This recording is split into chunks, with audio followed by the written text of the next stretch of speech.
All right, welcome to another edition of the Cut Pro Wrestling Podcast. I am your host, the one and only Randy Zelia from backsportspage.com.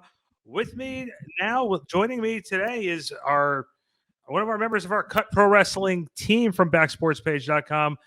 We call him JD, but his real name is Jonathan Mowery. And JD, welcome to the show, my friend. It's going down, Randy. Hey, man, listen, I'm glad to have you. We've been teasing for the last couple weeks that we'll be changing up the format, throwing it out, building a new one. Here comes the ship. We're rocking and rolling. And JD, it's good to have you on. Let's real quickly let everybody know a little bit about you, since you're going to be on the show a little bit on and off. And we figured we get to know you, talked about your wrestling fandom, how you guys started with the pro wrestling world. Sure. I was a fan and still am a fan. Something that my dad really brought me into when I was much younger. I think by the time I was like 5 or 6, I could name pretty much everybody on the main roster of WWF at the time and probably what their finishers were. Like, it was just something that we would do, just watch the TV shows. And my first show was actually at Hershey Park when I was there with my grandfather. So that was pretty cool. Of all things, it was Hulk Hogan and Tugboat tagging together, of all things, was the main event. And we're kicking it old school on that. Yeah. Yeah. Poor Freddie. Poor Freddie. He got stuck with that Shockmaster gimmick, baby. The Shockmaster, boom. Again, not my call. Anyway, so I've been watching the products on and off and continuing through, doing a little bit of writing, just trying to stay as current as possible. So thanks for having me on, and let's do this. All right, well, we're going to have a new segment on the show here called No Disqualification. Our wonderful producer, Andrew Fiume, who's joining us right now. There he is. Andrew's going to be joining us to give us some topics to go back and forth with. Originally, we recalled this something like 2 out of 3 faults. He was going to win, but what happens if we want to make sure we get all the topics in. So we're going to go no disqualification. We're going to go no holds barred. Me versus JD. Andrew's going to throw the topics out. Andrew, I'm ready for you. What do you got for me? Gentlemen, good to be joining you tonight. So let me consult my notes. This is why they pay him the big dollars, by the way, everybody, ladies and gentlemen. Yeah. Got to point that out right now. This is it. He's the brains behind this operation. So, question number 1. Randy, let's start with you. Then we'll open the floor to JD. And then I will decide. Best return of the weekend. Becky Lynch, CM Punk, or Brock Lesnar? Oh, I thought it was going to be a difficult question. I think... No. This is a deceptive question. I really think there's a right answer, but there isn't. No, do I have to rate them? Do I have to rate the returns? Or is it like one of those things where I just pick one and give my love or deceit or hate to them in that situation? Convince me which one of these returns was the best of the weekend. Okay, it was definitely CM Punk in my eyes. And the reasoning why it was CM Punk is, one, you're in your hometown of Chicago, okay? Kismet, as they say. No, it definitely wasn't Kismet. You could tell there was a plan behind it. And look, CM Punk came back into Chicago with his fans, getting the admiration which he wanted to help make this an easier transition, because he went back from saying, I'm not coming back to wrestling at all, to I'll be open to it if they give the right offer to, like here we are. And it did, like, there were some people like Booker T, who's been on record criticizing the return on Friday night. I personally loved it. I was caught up in the moment. It was definitely enthralling to hear Punk say he wants to be there. Punk who's been awfully critical of the product at times. He did not want to wear the WWE uniform anymore. He wanted to go back to being a professional wrestler. And him challenging Darby Allin in the battle of the straight edge guys is definitely something we all want to see. Having CM Punk on a show And with no offense to Roman Reigns, he's doing an unbelievable job for what he is doing in WWE in some senses. But you can't go on radio stations and say CM Punk's not over, and then have then draw over 1 million people in ratings on a Friday night. So look, Yeah. CM Punk coming back is a big deal. It's a big deal for AEW because it's a guy who has equity outside the ring. It's going to bring more attention to the AEW brand. So if you're asking of the three, CM Punk is the one that made the most difference. Mm-hmm. I don't disagree. I agree with that. I'm going to give you my thoughts on this after we hear from JD. Question extends out to you now. Best return of the weekend, JD. Becky Lynch, CM Punk, Brock Lesnar. What are your thoughts? Well, Randy makes all great points. I really refute anything that he said on that. If I'm going to look at the other two, I really feel that they could have done a whole heck of a lot more with Becky Lynch. Yes, the shock factor of her coming out and having that match, if you want to call it a match, it was two moves and beating Bianca Belair, which I think it could have been booked much better if you're looking at it as, okay, she had to give up her title because she was going to have a baby, so she never really lost it, and we're going to transition it back to you. Okay, that's fine, but write it out a little bit better so you're not burying a young talent that has, a lot of future. Yeah, you might build up a feud that way, but you're burying a very strong, pure athlete that, if you go back and look at all the NXT stuff, you're going to see that, she has the strength and everything to really back it up. So to bury someone like that with that pedigree on film, not necessarily how I would have went with it, but again, you get the belt back on Becky. Okay, fine. As far as Brock, okay. Yeah, you get the pop factor because no one thought he was going to be there. Yeah. But at this point in time, yes, Brock is a box office attraction. Yes, he's believable, but everybody's seen this before. It's not anything new. Exactly. It's not anything fresh. I mean, yes, Brock coming out with a beard, which, don't get me wrong, I like the look, but, not necessarily his thing. Yeah, and it'll be interesting to see how the writing team goes about telling this story. Do I think that the potential is of Brock going over and basically putting Roman in his place? I could see it. Maybe leading up to WrestleMania as like a triple threat. I really do feel like they're gonna put Cena in the mix. I kind of see Cena winning the Royal Rumble. As stupid as that may seem right now, I don't see them not attempting to try to get that kind of draw for the big show. And so his return, although it was significant for the end of the show, it wasn't nearly as good as what Punk's was as far as relevancy, getting more eyes to the product, and then having other people that have a negative feeling or a bad taste in their mouth of AEW being more of a comedy show. I think he brings more legitimacy to the show, and then will also hone more talent with their skills. Do I think he should have went right in with Darby Allin? Maybe. I think they could have played with the storyline a little bit more, but I also feel like CM Punk is an enigma that he doesn't need to be a face or a heel right away. He can just be himself, and because his character is so strong, he can go in and just face people no matter what. So yeah, after a year and a half, maybe they have a clear, defined cut of, okay, you're a face or you're a heel.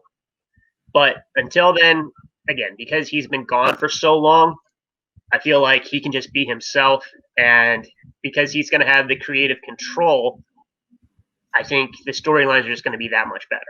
So Yeah, ultimately, yes, I agree with Randy. CM Punk has the number one debut. Yeah, both of you guys made fantastic points, and I have it ranked the same way: CM Punk number 1, Becky Lynch number 2, Brock Lesnar number 3. And Becky Lynch, actually, I thought about this for a little bit. I was willing to put her actually at number 1, but the way that she went over Bianca Belair, and you touched on it, JD, just like absolutely squashed her.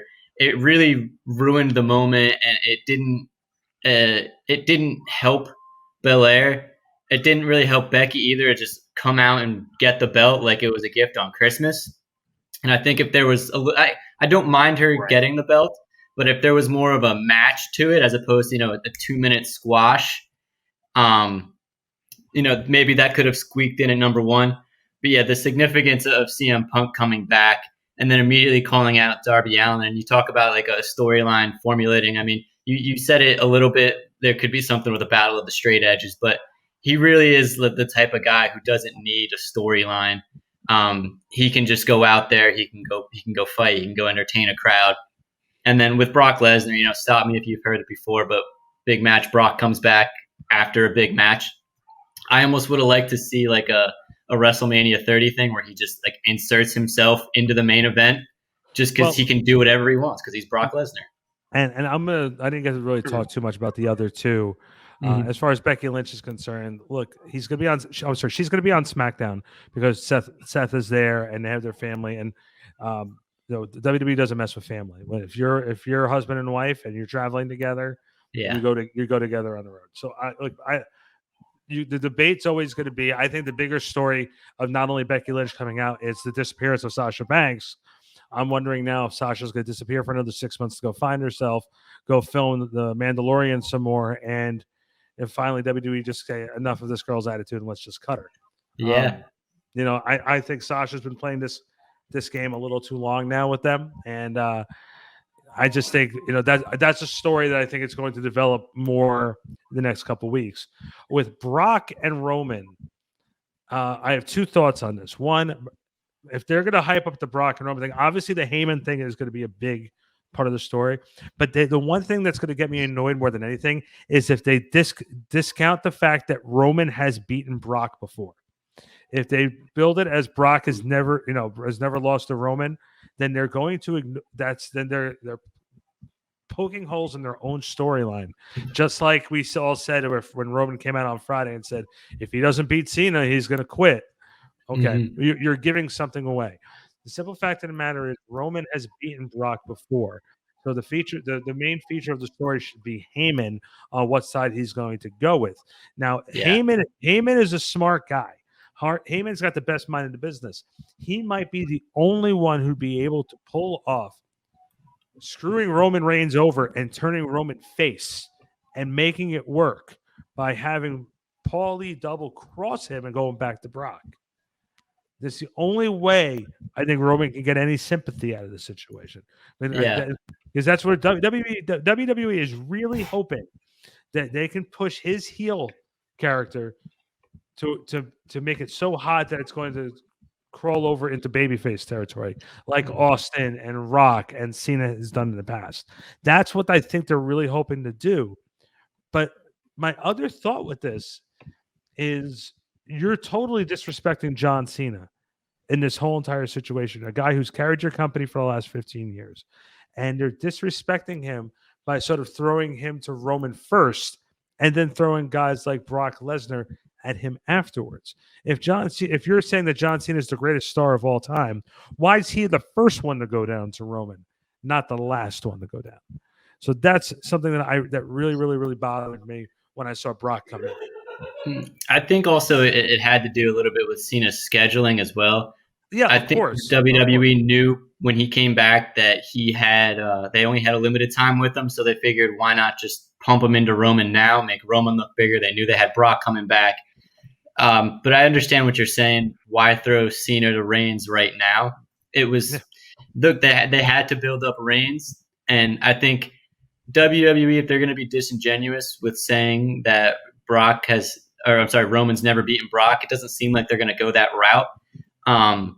The announcers never kind of acknowledged any competition differences, when he came back. And I'd be interested, a couple years from now, when this all plays out, to hear how much creative control Paul Heyman had with this storyline. Because I'm sure if there's anybody, like you said, who can do this properly, it's going to be Paul Heyman. So this is, just going to have to see how it plays out. Should be fun. Yeah, I'm looking forward to it. Yeah. Question absolutely. number 2. Yeah. Let's go for it. Let's hear it. Okay. Better ice cream bar. CM Punk's Pretty Cool Ice Cream Bar or Stone Cold's Ice Cream Truck Bar from the early 2000s? Wow. Yeah, if anybody's got a take on this, let me hear it. I assume, neither of you guys have had CM Punk's Ice Cream Bar, so this is kind of a bit of a free-for-all. I think. Listen, the ice cream bar thing was awesome. I think that CM Punk did that. I think CM Punk did that to rub his nose and to rub their nose in it a little bit. And he footed the bill for that too. He reached out to the company, and it was a Chicago local company, and he paid for everything.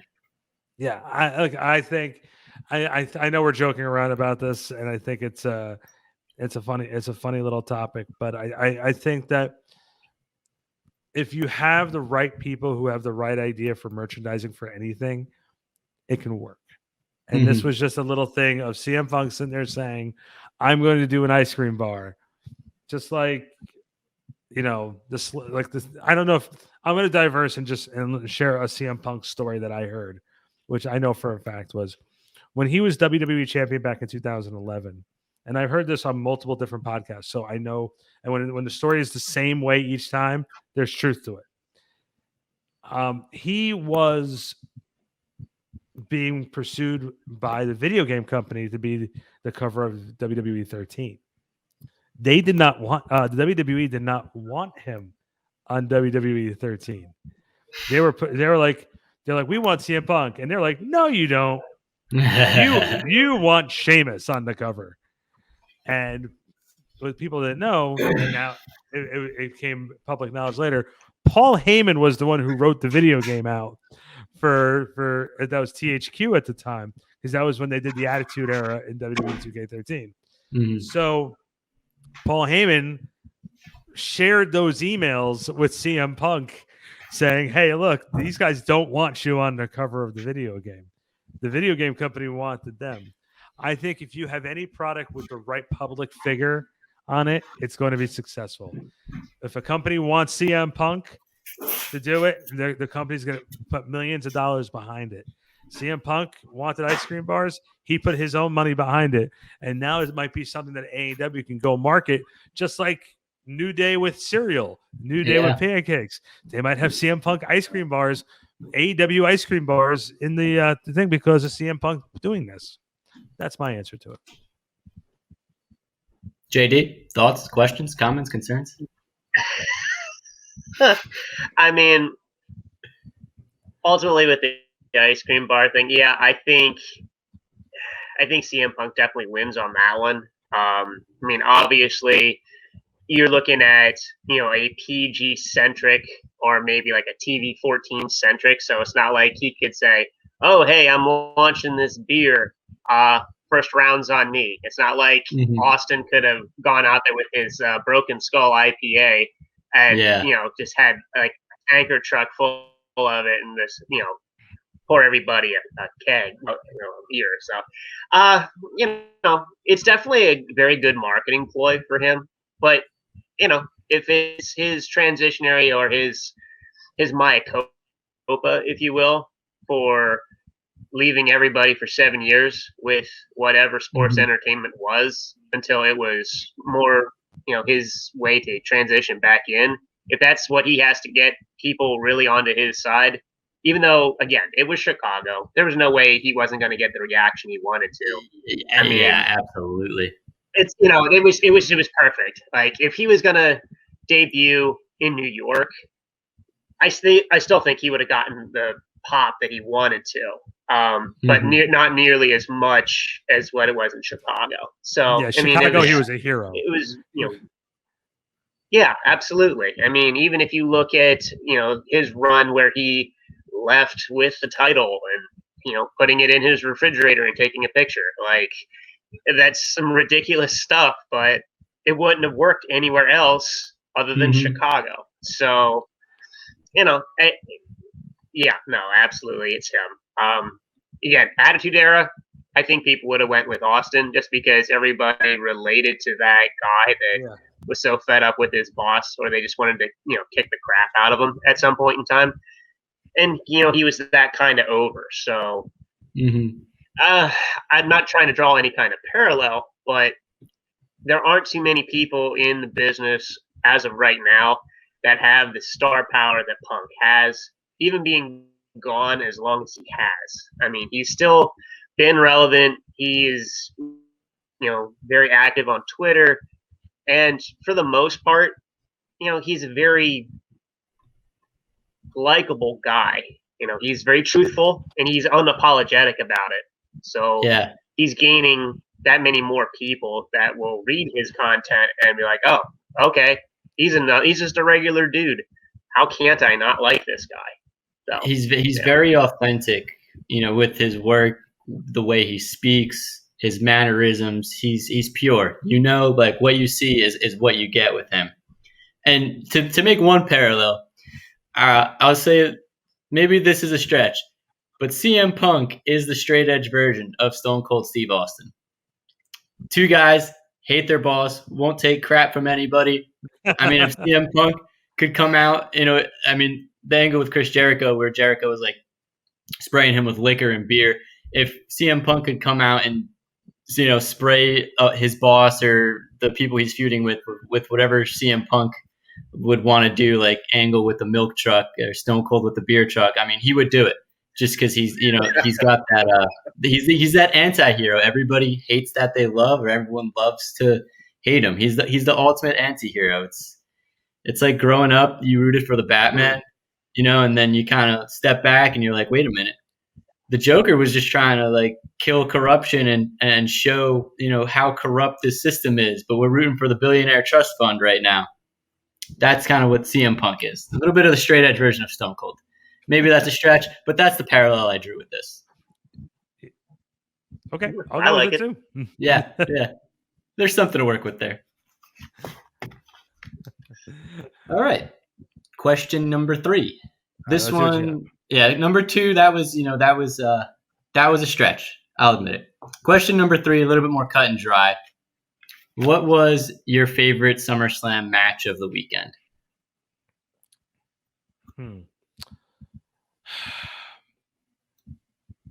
Okay. Well,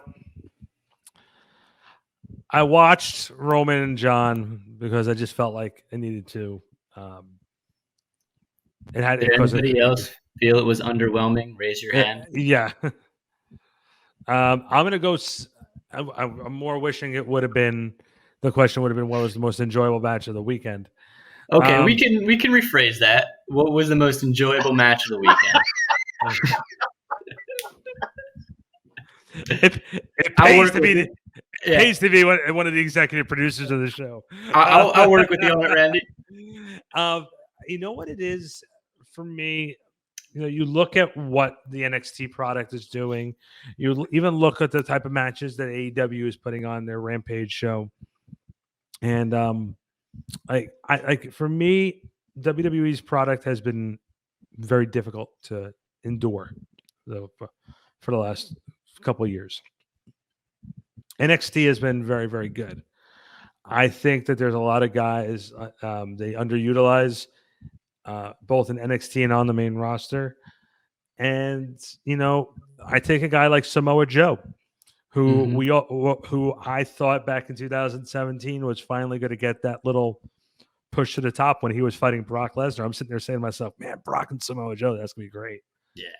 And, watching Joe go back to NXT, he didn't have a 5-star classic with Karrion Kross, but it was still interesting to watch.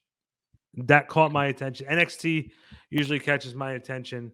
And with that being said, even though I'm not saying to use Joe and Karrion Cross as my match, because I think Alex Riley and Kyle O'Reilly and Adam Cole is 2 out of definitely 3 my falls. yeah. Like Yeah. when you put two great workers in there, they're gonna tear the house down, and they did. But I also think there's something about a guy like Samoa Joe who's been able to. I'll make that my runner-up match. But I think the situation with Cole and O'Reilly and the Undisputed Era, what it was, and where it's going, and now Cole's future, where he's going to end up, very, very had me more on the edge of my seat than anything from Saturday night. Let's put it that way. Mm-hmm. Yeah, the NXT does have a way of kind of showing up WWE pay-per-views when there's a takeover.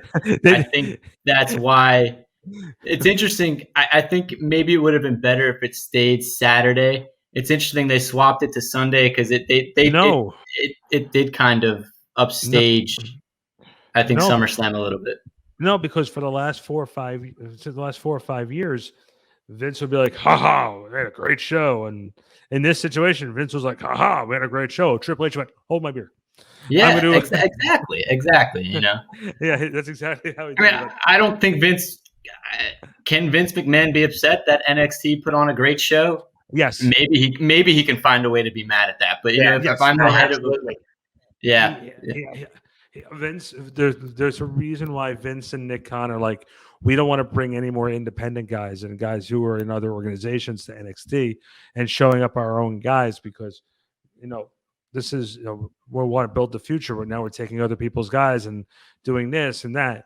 Look, the success rate that guys have had going from NXT to the main roster, with the exception of a couple, has not been very, very good. Yeah, mediocre. Like, look, you can go down the list of guys who are in NXT who are not even with the company anymore. Yeah. So, it's JD. I want to. Sorry to cut you off there, Randy. If you want to finish, go for it. Yeah. No, I'm done. I'm just. It's just a point of they're saying they don't want to bring in independent guys anymore, or bring in guys from other organizations. Yeah. If it had been NXT, but those are the guys who are going to help the younger people get over anyway. So that's a typical Vince McMahon, Nick Khan decision. Yeah. And Triple H is sitting there going, "Can I go to AEW?" I mean, JD, you said it actually when we were just kind of talking before we started recording. You said like when Vince doesn't breed the man himself, he doesn't push him as high. And like this is prime example number one with a lot of these NXT guys that are coming up. No, yeah, exactly. I mean, it's sad, but I mean, look how over Aleister Black was in NXT. I mean, he was the New Age Undertaker in NXT. For all intents and purposes, he had that kind of just persona. He had the entrance. He had everything. And okay, yes, because of the content of some of his tattoos, he wouldn't be able to be used in Saudi Arabia. I mean, yes, okay. Vince signed off on some pretty sketchy things with that. I mean, that's definitely out there. Everybody knows about that already. I won't deep dive into that. But it's sad that with the creative control that was in NXT, that the writers, on top of Vince having to have the final say in everything, it just doesn't translate over. And at some point in time, either the old man is going to retire, or sell the company before I feel like Steph and Paul will take over the reins and then have a different idea of where to go with the company and how to keep things fresh so that they are a little bit current. It's not to say that Vince's ideas weren't relevant in like the 80s when he was amassing all of his talent from the territories. But you just had so much wealth of talent and just characters at that time that he didn't need to try as hard to make something. Like he could just polish something or tweak it a little bit or it's not necessarily, oh, we're going to throw a mask on him and he'll be over. It wasn't anything like that. You know, you can't imagine like Roddy Piper under a mask or something stupid like that. It's like when Hogan was under the mask. You know, come on. If it's booked right, I can buy anything. You know what I mean? Yeah. Like, I hate this. I mean, I was just reading about Kane and the decision for him to unmask himself and the way that went down. And Vince didn't want to do it at first because it was going to ruin his whole persona. But they eventually found a way. And like before he even unmasked himself, they cut down material so you could see his mouth and his face, and that also helped him breathe a little bit better too. Because when he debuted in the late '90s, he had the full mask and he couldn't breathe very well. Did you see on the WWE Hidden Treasure show they found the original Kane mask? Wow. Yeah. And they were talking. And he said like it was very the whole process with the mask was so difficult. And then when Bruce Pritchard even said I'm referencing him a lot on our show today. I don't know why, but where when he was explaining the Kane like unmasking, they said, "What are we going to do?" And like Glenn Jacobs cut his hair because for the longest time his hair was actually that long. Yeah, and then they cut his hair to like you saw like the little curls and everything. And then the following week they gave it 2 weeks with him having a little bit of hair, and then they just said, you're just go bald. And that's what he ended up doing at that point. We got a little off topic, JD. Get back to it. No, this just a tick. Yeah, sorry. Yeah, this is a podcast. If we're not ranting, what are we really doing? What was your favorite moment of the weekend? Absolutely.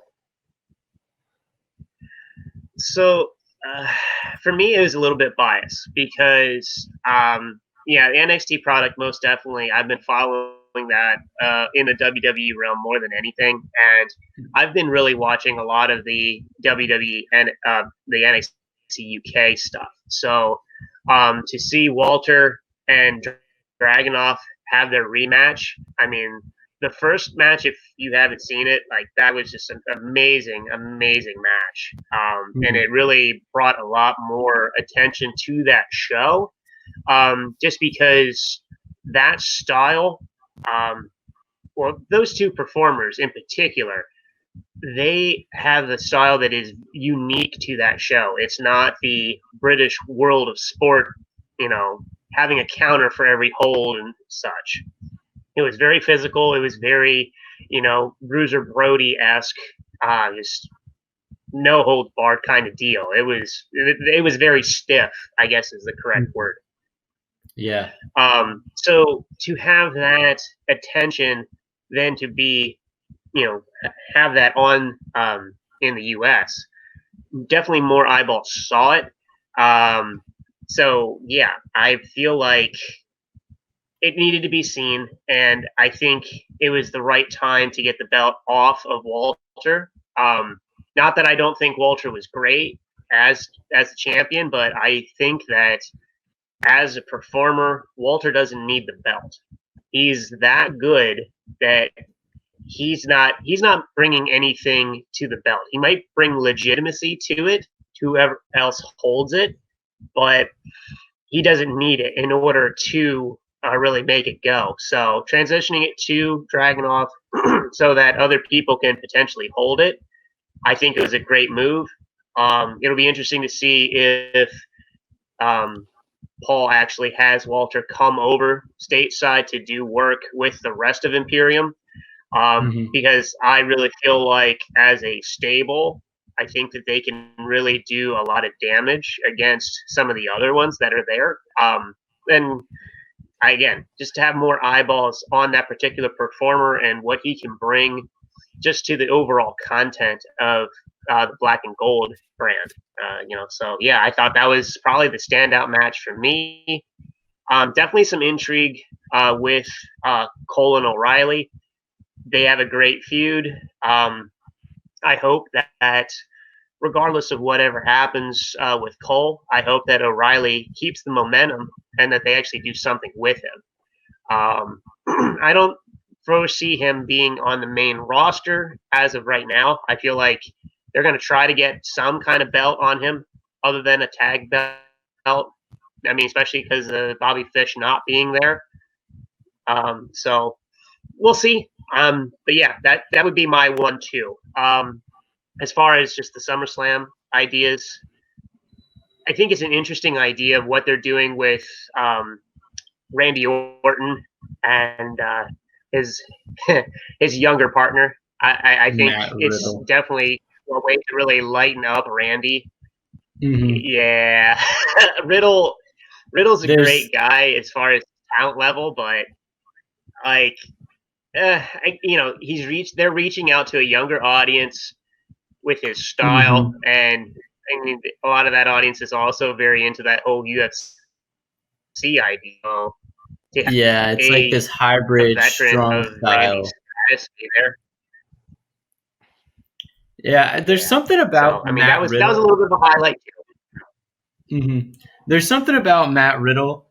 I don't know why I hate. Hate's a strong word. I don't know why I dislike him, but I don't like him, but I don't hate him. He's just in this middle zone. But him and Randy did put on Right. a really good tag team match. And at the end of the day, like if you can put on an entertaining match, like that's cool. Like I don't need you to kill it on the mic with a promo. If you can back it up in the ring for me, that's you got my seal a little bit. But yeah, something with Matt Riddle though. Still kind of finding if I like him or not. Don't know why. No, that's fair. Yeah, but he's entertaining. I mean, for me, with SummerSlam, and then somehow this always happens with like at least 2 or 3 pay-per-views a year with WWE, where they book a really really strong women's title match, and Nikki Ash, Rhea Ripley, and Charlotte Flair destroyed the place. I actually thought that was one of the best matches of the card for me. I did not think Nikki Ash could hang the way that she did. And still seeing Charlotte Flair do like a quadruple corkscrew off the top rope blows my mind every time I see it. And it seems like the way that she elevates her performances, and even Nikki and Rhea too, to meet the magnitude of the match and of the stage. Yeah, women's triple threat match, whether it's the 3 of them or Sasha Banks and Bayley and Charlotte at WrestleMania a couple years ago. And then even the Mania match with Ronda Rousey and who was it? Not Bayley. Charlotte Flair and Becky. Yeah, when Becky won. Lynch. Yeah, that was still a phenomenal match too. And like something about the women's division where if you can put the right talent together, they can have some of the best matches of the night and completely outshine the men in the company. And that was prime example, for me right there. I think what hurt the triple threat match with Becky, Charlotte, and Ronda was it was at like 1:00 in the morning, and the crowd was just it was like midnight, and the magnitude of the moment, it didn't quite click with the crowd. Like they were already a little dead because they got. It's a shame that they headlined Mania, but like the big part of that show was Kofi winning the title. Yeah, they were drained. Yeah, they were drained at that point. Not to take anything away from the women headlining, but it was just kind of like they got shafted a little bit with the booking of that show, because not that they shouldn't have headlined Mania. I think they really absolutely should have headlined Mania, but that should have been the absolute and complete focus. And maybe they should have went on before Kingston, Kofi Kingston, and no, they said ahead of time the girls were going to main event. They were going to close down. And the other problem they had with that too was eventually the finish. It didn't help Becky at Ronda. Like I remember watching it with JD, and we looked at each other. We're like, that was a little bit of a weak ending, wasn't it? It was. It felt a little watered down. It felt a little forced. Like it didn't build up to anything. It just kind of happened, and you're like, oh, well, she tapped out. Okay. Great. Yeah. Yeah. Well, there's no other way to really say it. But this part of the program, no disqualifications, will become a weekly segment on here on The Cut. We thank JD Mowery for joining us for that. Andrew Fiume, our great producer, thank you for that. We're going to take a 2-minute break, and we're going to be right back here with Mike Quackenbush. For you fans of independent wrestling who know Mike, he is the trainer of Eddie Kingston. He's trained Cesaro. He has trained some of the. He's trained Orange Cassidy. He's trained some of the best in the business, and he's right here on the cut momentarily.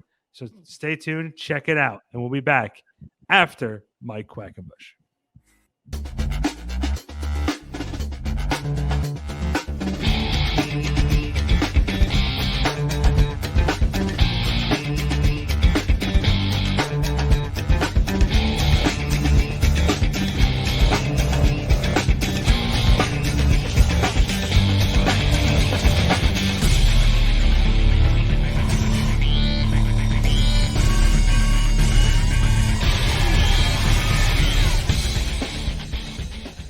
All right, we're back here on the Cut Pro Wrestling Podcast, special interview time, and it is my honor and privilege. Man, this next guest I've been reading for years and years. At one point was I feel like if I do it this way, it's almost like insulting to you. But like he was labeled as the future of professional wrestling. He became one of the best trainers in the business and known around the world. His name is Mike Quackenbush, and he's here on the Cut Pro Wrestling Podcast. Mike, how you doing today, buddy?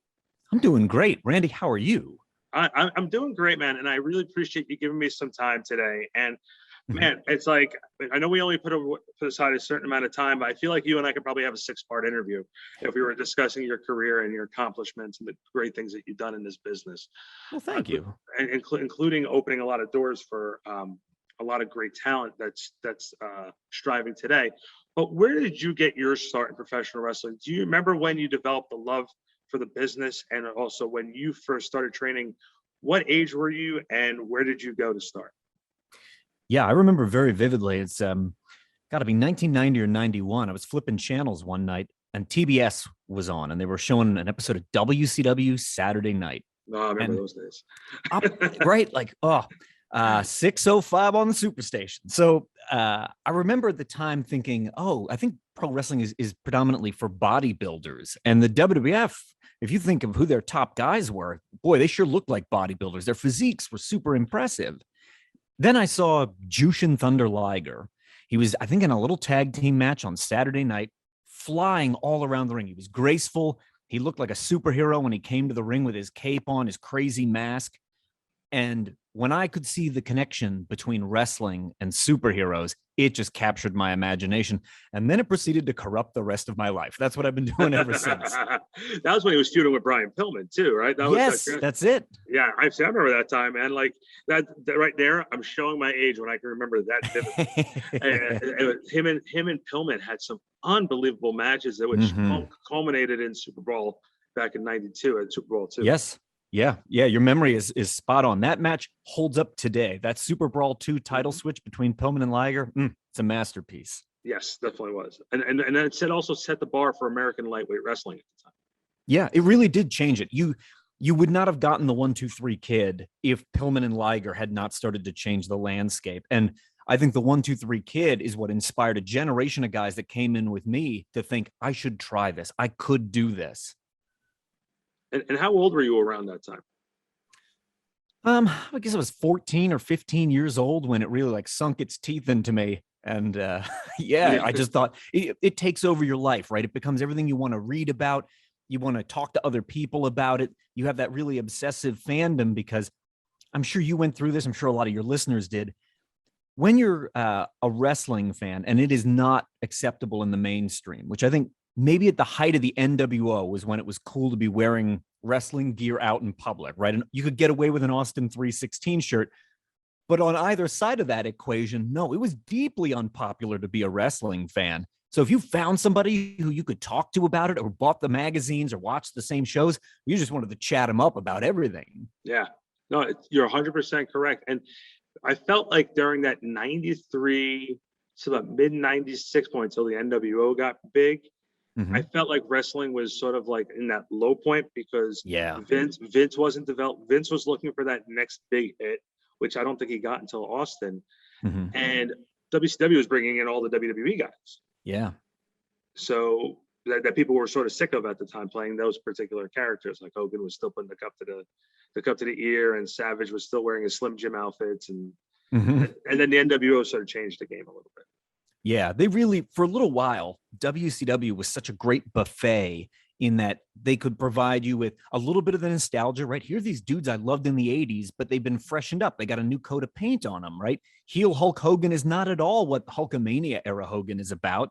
And then you also had that influx of international talent. The cruiserweights are kind of being redefined by Rey Mysterio Jr. and the Luchadors. And there was like a little something for every. Okay, so yeah, so you said like WCW had a little bit of everything between between the luchadors, the cruiserweight division, and around that time, around that 97, 98, 99 time frame, and I know we sort of skipped the part where you got into your training. So before we jump into there, where did you start your training? Who started training you? So, that part of my story is really quite strange. It's a little unorthodox in that for the first 3 years I'm active, I don't have a trainer. I've literally snuck in the back door. I'm the kid who's sweeping out the ring before the shows. I'm the kid that is setting up the chairs around the ring. And eventually, the promoter came to me one day and said, "Hey, look, I just got a phone call. Somebody's not going to make the card. Do you have gear?" And of course, that's what I've been waiting for months and months and months and months. I was like, "Oh, let me go to my Honda Accord right now, and I'll be back in about 30 seconds." And that was it. I was just in. But in the beginning, I know how strange this sounds. I was so aware of the fact that I was faking it. I didn't have training. I was making it up as I was going along, and I was just mimicking what I saw others doing and got away with it until I met Ace Darling, who was a New Jersey journeyman. Yeah. Right? Team with Devin Storm for a long time. Yes, exactly. That's right. And Ace was kind of the guy who said to me, "Hey, look, you look like you have a certain amount of potential and enthusiasm for this, but you really don't know what you're doing, do you?" And I was like, "No, sir, I do not." And he said, "Look, just stick with me. Anytime, what you're doing is not quite right, I'm going to help course correct for you." And he just took me under his wing and probably more than once saved me from getting my butt kicked and pulled me out of trouble. And that's good to have a mentor like that. It definitely is. And so, what do you remember from like your first couple bumps? Was it what you thought it would be? I think in the beginning, because I wrestled my first match maybe 2 weeks before I graduated high school. So I'm 18 years old. My body is at its most resilient. All the things that now, like I make grumpy old man sound every time I do one of these in the ring. Back then, I just couldn't wait to do it again. "Oh, what's that? You need to slam me off the top rope like every Ric Flair match? Please, can I take another one of those?" I was so eager. It didn't matter to me. I was like a kid at a carnival. So when you started getting going and you started gaining a little bit of notoriety, because we were talking before when we went on the air about the press that you got from the pro wrestling magazines and stuff, how did you handle that type of schedule? Because I know at that point you were getting a lot of attention. You were getting booked. You were having these great opportunities. It was like you were sort of like the best kept secret that wasn't on WCW and WWE TV or ECW at that time. Well, thank you. Yeah. And, we did have a couple opportunities come down the pike. So for a while, I was teaming with Reckless Youth. We would often tag together. And we had an offer come our way from ECW toward the end of the 90s. And Reckless Youth, his real name is Tom Carter. He went in and even did a weekend with them. He did 2 shows. He might have wrestled a singles against Supernova, and then I can't remember what the other one was. But he came back and said, "Hey, look, they are interested in us, but I want you to know the locker room culture there is not the kind of lifestyle you and I lead. And we may not be a good fit there. Like, we are likely to be complete outsiders because we don't party the way those guys party. This may not be the right move for us." And so we didn't end up taking it. Similarly, we had a little thing from WCW come our way. They said, "Would you be willing to relocate to Atlanta, Georgia? We're hiring 8 new cruiserweights." And in that hiring spree, that's AJ Styles' first contract is when that happens. Air Paris, if anybody remembers that name. Jet Jaguar out of Florida. These guys, they all ended up being with WCW for maybe 8 weeks. Then the management changed. They all got released. All these guys had moved to Atlanta and then just go back home, buy your old house back and move back to where you were from. So thank goodness we didn't take that deal. But at that moment, it really felt like, oh, I am on the cusp of something. If I want to move up to the corporate level and play on television, I'm close to that. But I think overall that was kind of like short-lived for me at the end of the 90s. And a lot of it was predicated on the fact that Pro Wrestling Illustrated, The Wrestler, Inside Wrestling, not only would they publish my columns and articles there, but they presented me, like you said, they really tried to push me as hard as possible, because I think they would have loved to have been able to say, he's our success story. Do you think that hurt you in a little bit? Because oh yeah, before I can even finish the question, you're like, oh yeah, no, that hurt me. It's because one of the things I always say on the show, I've been saying it for 30 plus episodes, is it's presentation is everything. It's all about how things are presented. If you're, you basically just, if you come in like you're a star and they present you in a situation, that's how you're going to be treated. Like I always say, I'm going to go back to, I'm going to show my old school presence. Terry Taylor came to the WWE, instead of being treated like he's a serious wrestler, they put half his hair red and he was a red rooster. And Michael Wall Street or Michael Rotundo was always labeled with IRS. Yeah. That's how people those are legendary gimmicks, but because of those things, that's what he was saddled as. Heath Slater and Santino Marella, always, they were presented as comedy acts. So when they try to go do something serious, people don't look at them like that. Yeah. And that's not saying that you were, made to be like a hockey player, but hockey skates on and go to the ring, like pretend to be a hockey player. Sorry, Bill Oren, but I was saying that maybe because PWI and these independent wrestling magazines were pushing you so hard, it was WWE and WCW were sitting there going, no. Sure, and I think I really didn't have an understanding of the cosmetic component. I had so many people along the way say, don't you think you could put 20 pounds of muscle on? Don't you think you could look more like a bodybuilder? Couldn't you take these supplements or these other things and get a better looking body for yourself? Because you got everything else going on for you. You just don't have a TV look. And I don't know if it was my naivete or my stubbornness or my out and out stupidity, but I just thought, I don't know that that's what I want to do. And as arrogant as this will sound, I really thought, I want to make it on my skill. I don't want to make it because I'm a gym rat. And looking back now, here I am 28 years deep into a career. I can see how many opportunities people were basically saying to me in hindsight, if you could just put on 20 pounds of muscle, there's a contract waiting for you at this company. Can you do that? And like I said, I was too stubborn or too dumb to take the cue. So there's that part of it, but the flip side as well, which was many times I would have angry wrestlers coming up to me saying, what are you doing, right? Who are you sleeping with? Who are you bribing? How is it that you're getting all this press in the magazines? I can't buy one line of ink in Pro Wrestling Illustrated, and you're in that magazine every month. And of course, the answer was, I worked for them, right? Like I get paid monthly to write for them. I'm in their offices. We all go out to lunch together. I'm just top of mind because I'm in the right place at the right time. But it's funny you just said that too, because it's like, yeah, you want to know why I'm doing so well? Yeah, I'm getting a paycheck from them. I'm showing up and working for them, and that always helps. Right. That helps.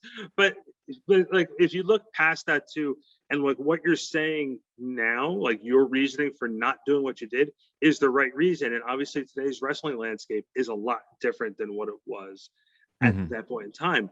So where, being able, when WCW went out of business and ECW folded, it left a very large void in the wrestling industry. Yeah, Jeff Jarrett started NWA, Total Nonstop Action. Yep. And that was a beginning of something, and they went on a nice little run.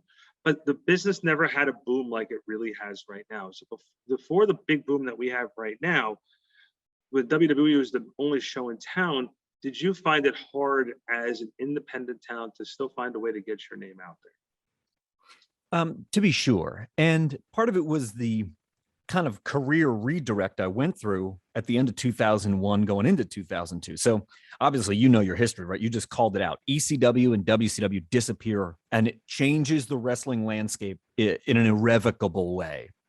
And at that time, my longtime tag partner and traveling mate, Reckless Youth, had just come back from being in developmental with WWF. He'd spent a full year, maybe even 15 months with them, and then washed back to the independents and basically said, I've seen their system from the inside. I've seen how the sausage is made, essentially. I don't want to do that. It feels uninspired. It feels almost soulless. Let's go make something that's fun, something that makes us love wrestling, that we enjoy, that has the weird ingredients in it that we want to put into it. And that's where the Wrestle Factory came from. And through the course of us just brainstorming over 6 months, we went from having a couple ideas over dinner at a restaurant somewhere to we're incorporating together and renting out a building and buying a ring and saying, hey, we're ready to train people and opening up the doors. So that's not to say that I stopped performing, but suddenly a huge part of my life in wrestling became, I'm going to start getting the next generation ready, even though at that point I myself had only been in 9 years, something like that. Well, and plus, as a performer, I have to ask this question because, again, keep in mind, I'm a 5'10", 5'11" guy. Again, as we talked about, done media, and I've never been in the ring, never taken a bump. Always have that dream of being a rock star type of mentality, but I never really done what you did, where you've traveled across the world to perform. My question for there would be, you did travel across the world to perform. What was it like going to Japan? What was it like going to some of these other places? And because as a teacher, you would definitely have to get these kids mentally ready for all the different type of environments that they can go perform in. What were some of your favorite experiences as a performer, and what advice were you giving some of the younger people that you were getting ready to train? That's a very long-winded question. I apologize. No, we're going to get it. We're going to get it all, Randy. So getting to travel to other places, the first time that I toured Europe or the first time that I did Mexico or Japan especially, it was very validating. I felt like I am making it here, not because I look like a bodybuilder or not because I politicked my way here. I'm making it here because they're hiring me on the basis of my talent. And that validation, it stays with me to this day. Along the way, I got to make so many great friends. Like the very first time I ever went to Europe, I flew into Zurich, Switzerland, and I was going to be teaching there for a week and then wrestling the following weekend. And this skinny little Swiss kid named Claudio Castagnoli is standing there waiting to pick me up at the airport saying, I'm your driver this week. Where are we off to? Right? Like he's going to be in my class in Zurich. That's a friendship that endures to this day. So I feel very lucky that I got to have the experiences that I did. And when the call comes to go out and do that kind of stuff, like even now, whether we're doing Zoom sessions for a school that's in Australia or in the UK, even if I'm visiting only through the magic of the virtual internet world, I've never lost my love of that. Coming back from all these tours, something I really wanted to impart to all my trainees was how important it is for us when we go out to not be that stereotypical, ugly American that people in other countries, they have stereotypes of us. In the same way, right? Americans, we believe certain stereotypes about people from other countries. People from over here, they're like this. The French are rude, right? Like we've all heard this. The French are rude. We do have these weird stereotypes that we're grown up with, and they believe a lot of that about us. Right? They think all Americans are fat, lazy, and we love our guns. And sometimes you got to go over there and just kind of show them like, hey, I'm just a person like you. I'm just a normal person. I'm not this stereotype. And you got to handle yourself with some class and dignity when you travel. I just want to apologize now if I did fit some of those characteristics up until the gunpoint. So I like to apologize. I like to apologize to the American public. I'm the face of America. Sorry, America. And all of our French listeners today, I'm very sorry we believe you to be rude.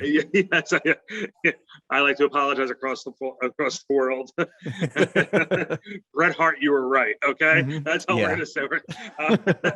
So, and it's funny too because your experiences, and I want to dive into the training aspect.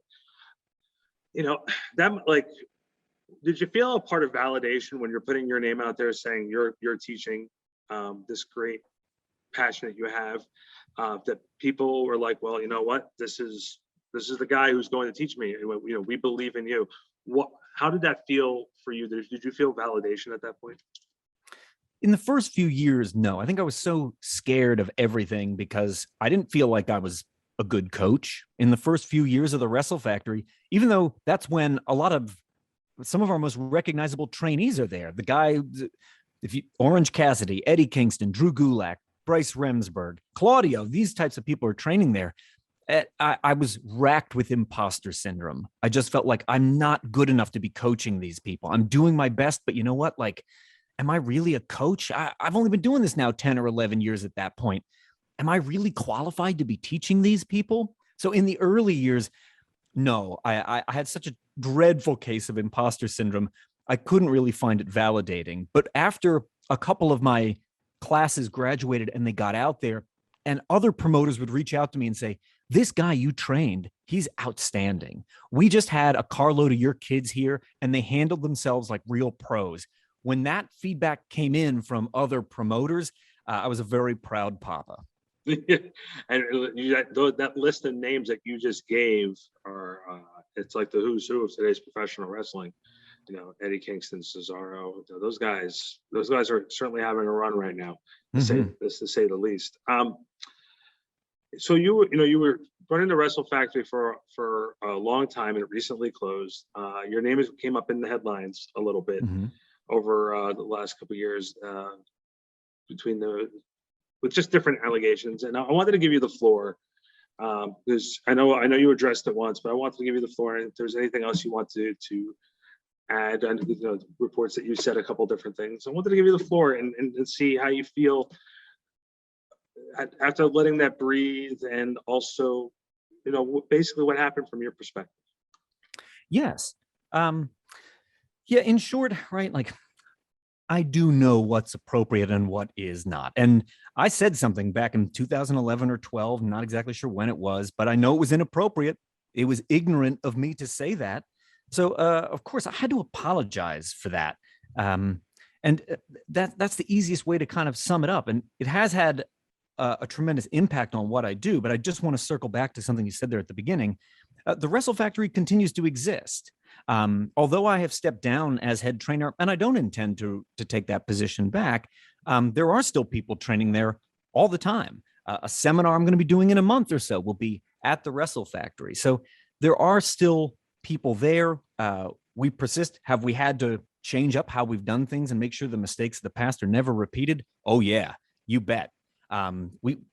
We just can't ever afford to make those kinds of mistakes again. So we had to do some restructuring and move some things around and make sure we're moving forward as responsibly as possible, because we still have people that turn to us. There's still people saying, this is where I want to train. In spite of it all, the events of last summer and so on and so forth, I've still got 20 trainees who say, this is where I want to be. This is the place I want to learn. Let's go. And I don't feel it's right to say to them, well, sorry, guys. Yeah, and I thought you and I spoke about it too. You should never judge somebody for a bad couple moments of their life. You should look at the mistake they made and judge what they've done afterwards. I think that's always the big thing. And my friend, you certainly have done some great things in this industry, and you've helped, like I said, train some of the best. So you just said before, you're going to be, you're welcome to do some more seminars. What, from a training aspect, what else would you like to accomplish?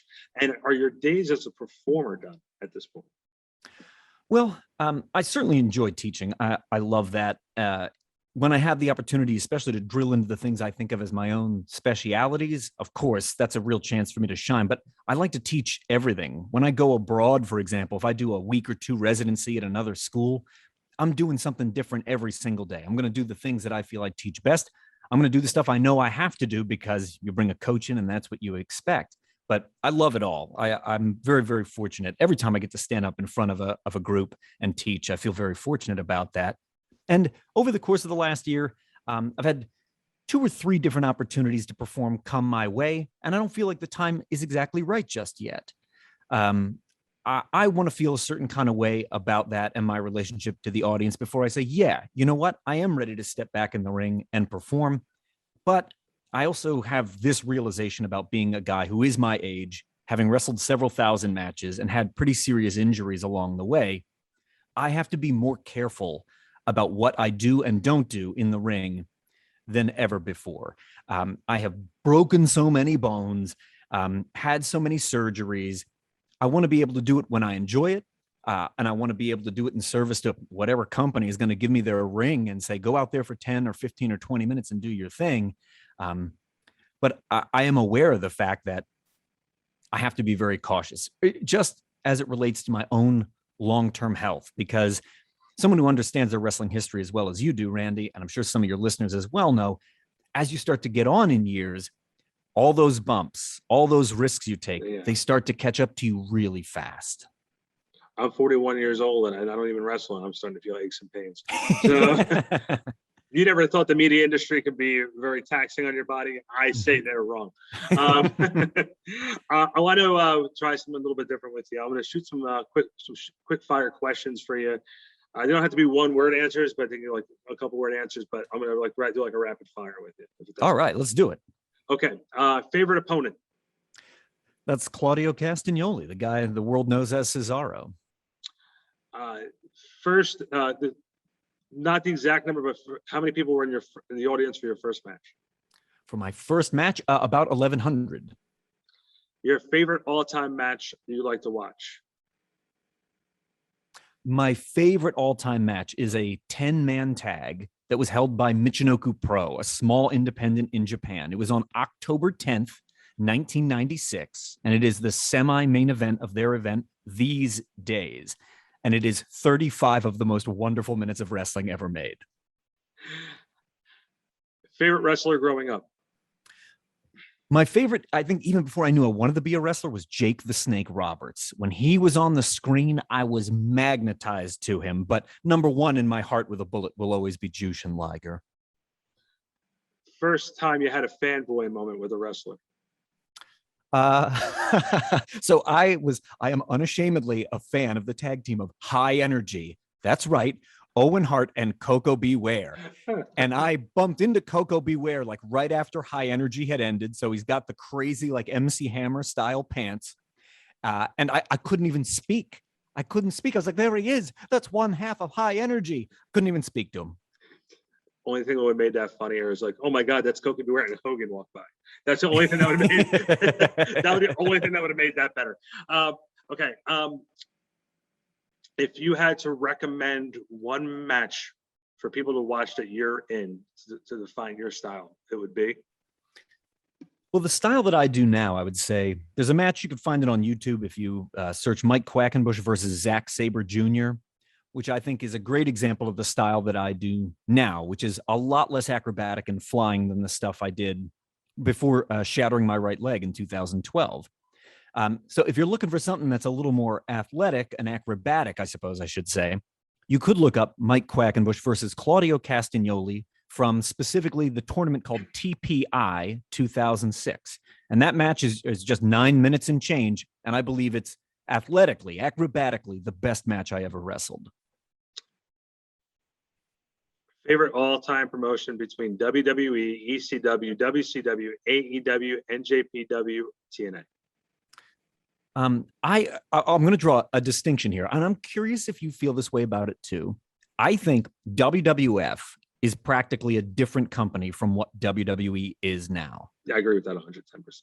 And I am a WWF fan, and I have a very hard time watching WWE. If it's not one of my own kids on the screen, oh boy. Okay, and besides wrestling, what other sports do you watch? I really watch very little outside of the combat sport arena. Like I've become more interested in MMA, more interested in just straightforward martial arts, even trying to better understand sumo as an art form. All kinds of combat sports are intriguing to me. And, you know, the other ones, I got to admit, I think they're all a work, Randy. I totally agree with you. The UFC, bunch of phonies. Right. What are they doing at the Olympics? Come on, the Philippines, get out of here. Come on, CM Punk had to lay down for who? Okay, and last one. Internet wrestling, good for business, bad for business? I think it's both. I don't know that it's necessarily one or the other. I believe, and I'm sure if you've seen anything I've done on my YouTube channel, which I'm going to plug quick, by the way, it's called Till We Make It.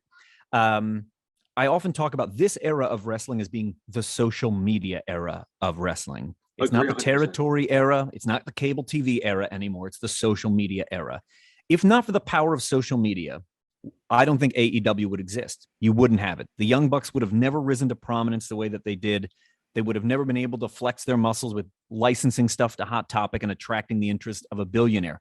Wrestling has changed in many ways thanks to the power of social media. And yet in other ways, it has been to the detriment of wrestling. So it's a lump of good and it's a lump of bad. I don't know that it's all one or the other. Well, speaking of plugging, let's do some plugs. Let's plug your social media, your YouTube, and the Wrestle Factory. Right on. Thanks very much. So yeah, you can go to the wrestlefactory.com. You can find out about our two curriculums. There's a part-time curriculum called Tiered and a full-time curriculum called Core. And I'm teaching a seminar there on September 4th all about submission holds. So if you want to come out and you got your vaccine, come roll around in the ring. You can catch me on YouTube, which is my main avenue of interacting with social media. My channel's called Till We Make It. It's about 350 give or take videos as of right now. If you're about to start your journey into training to be a pro wrestler, you're an existing wrestler, or maybe you feel like your career is plateaued and you want a chance to kind of break free of that and reinvigorate your wrestling career. Till We Make It is for wrestlers at every single stage of their career, including those that are on the fence of jumping in. And my most recent book is out on Amazon and Audible. So if you want it in print, look for Pro Wrestling History, 6 Threads and 16 Decades by yours truly, Mike Quackenbush. Or if you're not sick of hearing my voice by the end of this, I'll read it to you over on Audible. Mike, that was awesome. Thank you so much for giving me some time today. I hope you enjoyed it. I hope everyone enjoyed this as much as I do, and I hope to have you back on sometime. I would love to do it. Randy, thank you so much for this. No problem, Mike. Hold on one second. Mm-hmm.